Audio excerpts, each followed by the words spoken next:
The sun had already clawed its way high above the plains when she, bent under the weight of the day, sweat stung her eyes, turning dust into fire, and the earth beneath her boots was cracked and dry, a mirror to the way her bones ached. Every breath was thick with the scent of hay, leather, and sun-baked soil. She had been working since dawn, hands blistered from the stubborn earth, back trembling as she loaded sacks of grain onto the cart that creaked under its own burden. The ranch sprawled endlessly behind her, a patchwork of fences, corrals, and wind-bent trees that marked the edges of someone else's dream. But today it felt like her own punishment. The wind whispered across the plains, dragging its dry fingers through the grass, teasing the hem of her skirt. She didn't notice it. She didn't notice anything but the work in front of her. The stubborn animals that refused to cooperate, the relentless sun that punished anyone who lingered in its gaze. Her arms ached, her lungs burned, and still she pushed again and again, as if sheer stubbornness could bend the day to her will. From the ridge, the ranch hands watched, half in awe, half in annoyance. "She'll kill herself before supper," one of them muttered, tipping his hat back as he spat into the dust. Another laughed softly, shaking his head. There was talk of calling her foolish, talk of warning her, but they all knew better than to interrupt. She was used to pushing, used to proving herself, and the world wasn't about to slow down just because she was weary. And then he appeared, not from the main trail, not from the ranch, but from the edge of the trees where the grass grew taller than a man's waist. His silhouette was steady, calm yet somehow commanding, like the wind had taken form. He walked with a quiet certainty, moccasins whispering over the dry dirt, and when he drew closer, she could see the weight he carried in his eyes, ancient, deep, and unyielding. She froze, a heavy sack resting awkwardly on her shoulder as he approached. He didn't speak at first. He simply studied her, the heat of the day clinging to her like a second skin, the strain etched in every line of her body. And then he said softly, almost reverently, "Let me carry that load." There was something in the tone that made her stiffen, a mixture of shock and mistrust. She had been handling this alone since sunrise. Who was this man coming out of nowhere, offering help as if it were some ordinary courtesy?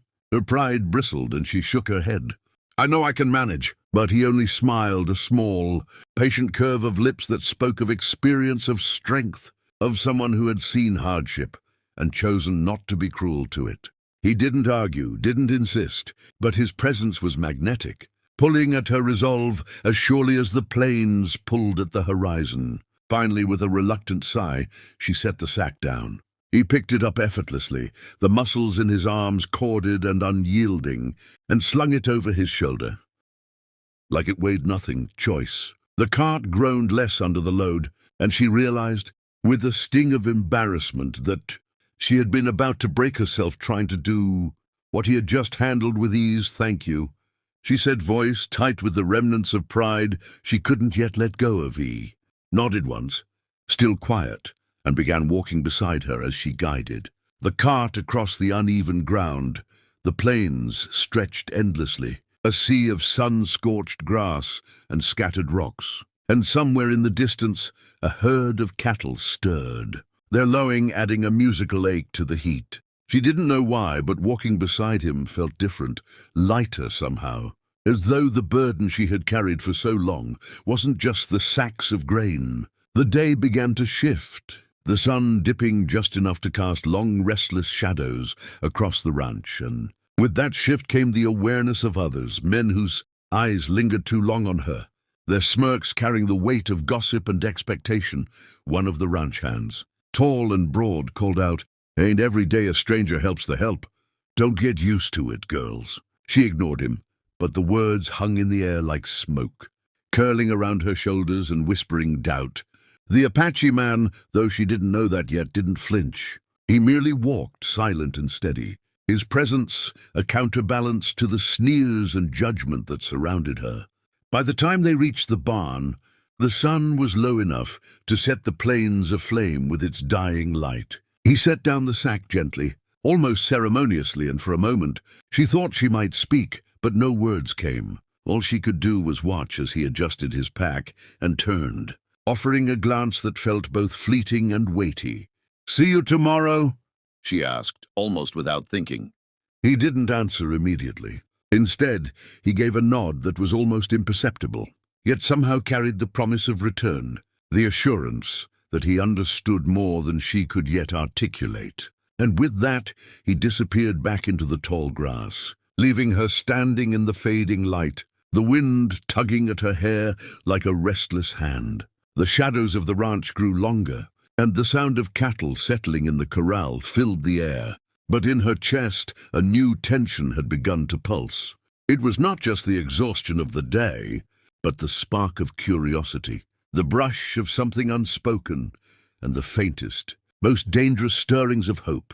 The men lingered, watching, whispering, and she knew the eyes of the ranch weren't done judging her. But somewhere beneath the grit and dust, beneath the weight of expectation, she felt a shift. Something had begun, and the plains themselves seemed to lean closer, listening. As night fell, and the stars began to prick the darkening sky, she knew tomorrow would bring more work, more trials, and perhaps more encounters that would change the rhythm of her life forever, where danger stalks the ranch under the cover of night and choices will have consequences she never imagined.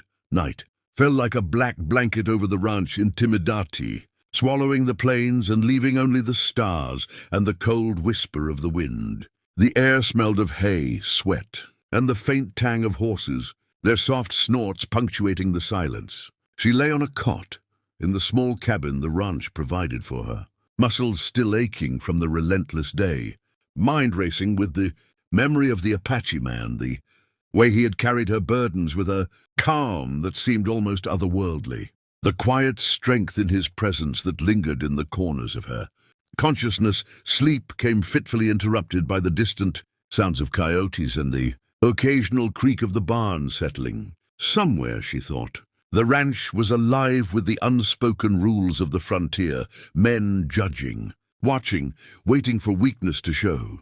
She had learned to ignore them, but tonight their shadows seemed longer, darker, as if waiting for the first sign of her faltering. At dawn the plains were golden and sharp-edged, the light catching, dust motes like sparks in a fireplace. She rose early, dragging herself to the fields before anyone else, unwilling to show even the smallest sign of hesitation. The sacks were heavier today, the earth less forgiving, and the sweat ran freely down her back, stinging her eyes again.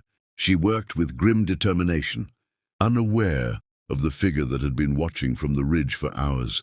Hidden in the golden haze, it was the same man, the Apache. He did not approach at first, merely observing, leaning against a gnarled tree, as if part of the landscape itself. But as the morning stretched into noon, he moved silently toward her, a shadow among shadows. "You're pushing too hard," he said, voice calm but firm, carrying over the sound of the wind and the occasional lowing of cattle. Her hands froze mid-motion, gripping the rough sack. "I can manage," she said, though her voice trembled, betraying her exhaustion. He shook his head, stepping closer, eyes sharp yet gentle. "The earth does not need your suffering," he said. "The sun does not demand your ruin."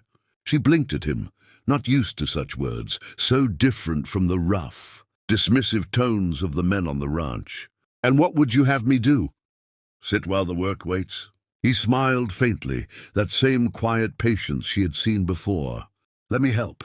There is no shame in accepting help when it is offered. Reluctantly, she allowed him to lift another heavy sack, his hands steady, his movements precise. As they worked side by side, something unspoken grew between them, a subtle understanding, a rhythm, a trust forming in silence. She found herself stealing glances, noting the way his eyes took in the horizon, the way he moved as though the land itself guided him. But the peace was fragile. From the edge of the fields, the ranch hands were watching, their eyes sharp with suspicion and resentment. One of them, a tall man with a crooked grin and a history of intimidation, spat into the dirt and muttered, "You can't let a stranger show us how it's done." "Not on my land," another chuckled, nodding. "Ain't he right? She's ours, and no outsider tells her how to work." She felt their judgment like a weight pressing down on her chest. heavier than any sack of grain. Her stomach twisted with frustration and fear. The Apache man noticed the shift in her demeanor and slowed his pace, giving her a space that felt protective yet respectful. Hours passed. Dust clung to every exposed inch of skin, the sun burning her shoulders, but the work continued. And then, as the sun began to dip toward the horizon, a sound shattered the monotony, a sudden shout from the ridge sharp and commanding. She turned to see the tall ranch hand, the one with the crooked grin, striding toward them with two others' faces dark with anger. "What's going on here?" he demanded, voice rough as gravel. "You think you can just—" His words faltered when he saw the Apache man standing firm, calm and unflinching, a quiet power radiating from him that seemed to still the very air around them. "You're not welcome here," the man continued, taking a threatening step closer. But the Apache didn't move, didn't flinch. "I'm here because she asked for help," he said evenly, each word deliberate.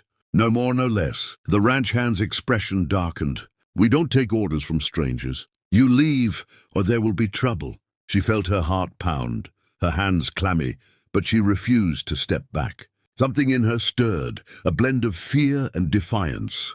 She had been surviving the ranch long enough to know that standing down was never an option. The Apache man glanced at her briefly, a silent acknowledgement that she had courage, that she would not yield easily. Tension thickened the air, stretching it taut like a bowstring ready to snap. The men exchanged glances, sizing him up, underestimating the strength in the quiet certainty of his stance. Dust swirled around them, kicked up by the horses shifting nervously in the corral, and the plains seemed to hold its breath, waiting for the moment to break. Finally, without a word, the Apache man picked up another sack, not his, not hers, but the one abandoned by a nearby cart, and lifted it as if it weighed nothing. He set it down at her side with calm authority. The ranch hands blinked, taken aback by the effortless display of strength, by the silent defiance he offered. They muttered among themselves, then backed off, though their eyes remained sharp, their resentment unresolved. She exhaled, a mix of relief and awe, the tension in her chest loosening slightly. The day faded into twilight, painting the plains in dusky reds and purples. And as they walked back toward the ranch together, side by side, she felt the stirrings of something more: trust, curiosity, perhaps the faintest hint of longing, pulling at her, subtle yet undeniable. But the ranch was not a place for ease or quiet. Shadows lingered longer than they should. Whispers followed them even where the wind should have carried them away, and the promise of conflict lingered, like a storm waiting beyond the horizon. She knew the men would not give up easily, and she knew her own choices could have consequences she could not yet see. As the stars emerged, glittering over the dusty plains, she realized that her life was shifting in ways she could not control.